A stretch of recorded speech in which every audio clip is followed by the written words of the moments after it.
Hi. All right, today we're going to learn how is fabric made. So, quick review. Fabric is made starting off with a fiber. So, you take a little fiber like cotton or a synthetic fiber, any fiber. And what you do is you take that and people start twisting it. If you've ever seen a spinster or heard of a spinster like Rapunzel and the spinning wheel, and it twists and twists those fibers, and those fibers then twist and come together and become stronger. So you start off with those fibers. The fibers are twisted and they become a yarn. So today's lesson is, what do we do next after we have those fibers? Turn them into what's called a yarn. What we can do to then take it into a fabric that we can use and wear, we can either weave it, knit it, or there's another form, non-woven. So think about what you're wearing right now. Take a second, look at your clothing. Look at the actual lines in there. Those little lines, each one of those little lines, it's called a yarn. I know it's not as thick as what you consider a yarn, but it's called a yarn. Each one of those little lines in your clothing came together to form your clothing.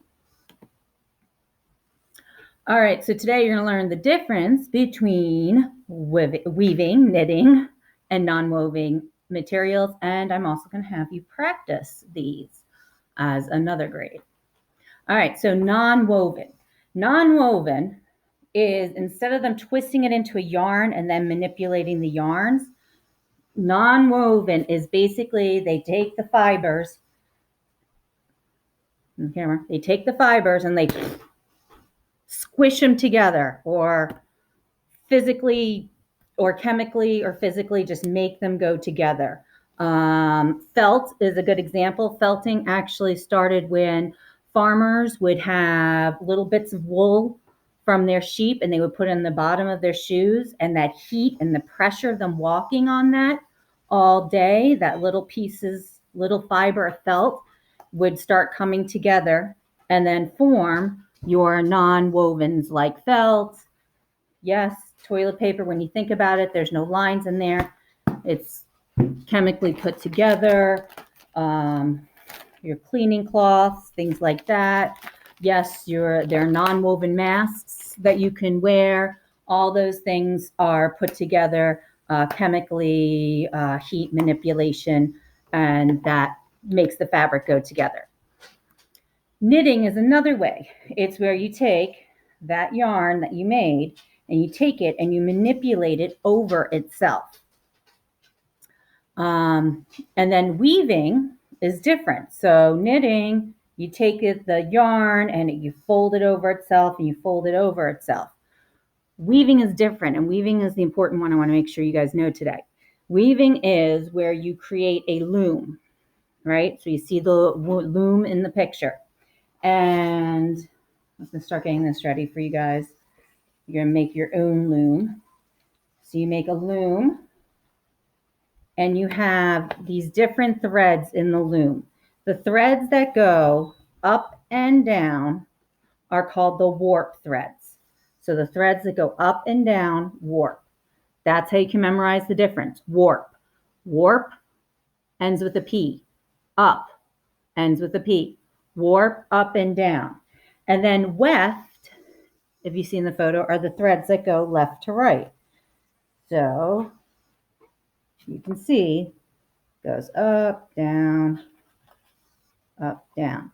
So this thread that I just put in here, that is going to be my weft.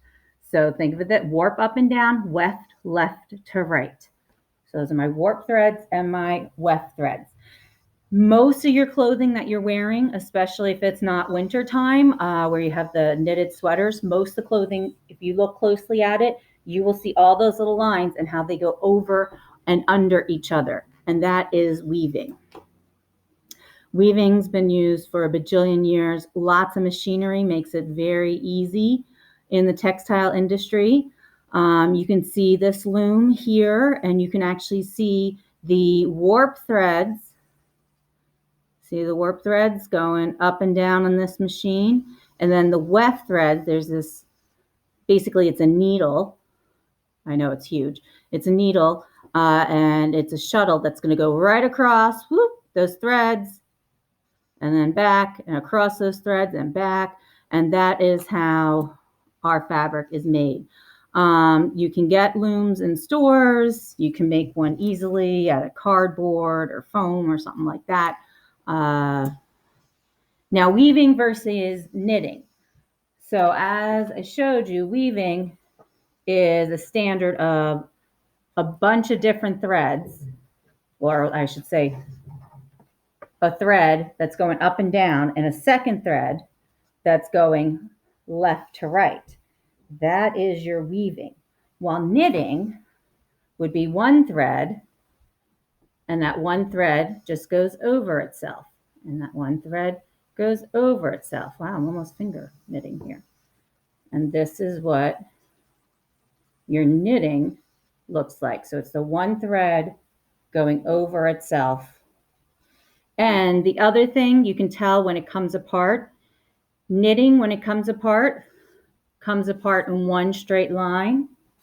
Weaving, when weaving comes apart, you're going to have lots of little threads going each direction.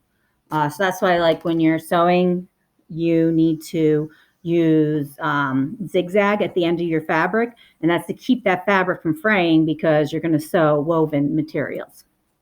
All right, there are a bunch of different kinds of weaves. The simplest weave, and you're going to practice all of these, your simplest weave is the plain weave. So plain weave, it's plain, it's easy, it's simple. And the plain weave is up, down, all right? Very, very simple. So if you do the plain weave, you're going to go over one fabric, one thread, under the next thread, above the next thread, under the next thread, and you're just going to go up and down, up and down, up and down. Pretty simple. That's an example of what a plain weave would look like. Twill weave, another one I'm going to want you to practice. Twill weave is very strong, very sturdy. If you're wearing blue jeans, you can look at it, you can see the lines and how they will skip. So it'll be 2 up, 2 down. And actually, let me show you the video of this lady doing it because she does it very clearly with the paper. Okay, we're going to make it basic twill weave. We can do strong diagonal stripe. Right. The yarns might have slightly different. Twill is going to look diagonal when you're done, as you can see. But if you've got strong diagonal stripe, you know it's a twill weave. So start from going over 2, under 2, over 2. So you got that over 2, under 2. Over 2, over 1, under 2, over 2, under 1. Next, under 2, over 2.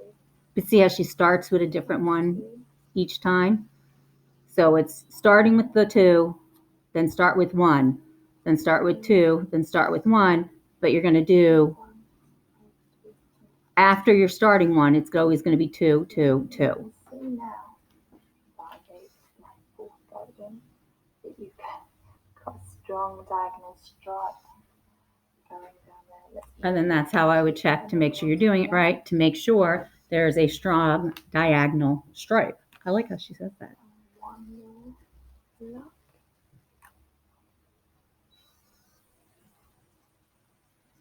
You can even see when I pull this up to glue my yarns down.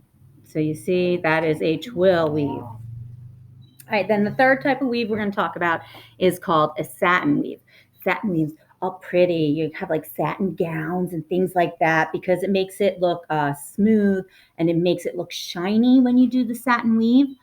So again, you would set up your warp up and down, up and down, up and down, but your weft is going to go through many more threads, and it's going to make a diagonal, but it's really not going to be clearly seen. So let's watch her do this one. Okay, and this means it's something called a warp face bracket, which means that you She can used warp. use See, I taught you that word. yarn that you see a lot of. Okay, and if you have a look, the warp lines are very smooth. And this nip under one of the weft lines, so very smooth. And then nip under these are called float over the weft line. Ah, yes, that's a term they use, floating over. I've got to. I'm going to represent how the weft line goes up. Over one and then under lock, not over one. So you see, she's going over one and under. How many did she pick to go under? 4. And then over 1. Over one, under 4, over one. Now pattern is 2 to the left. All right. And there's all going to be different patterns that you can use with these. But she's going to move over. And still, you're going to keep the pattern when you go under. You're going to go under a lot of them. And it's normally going to be 4. See what she looks like.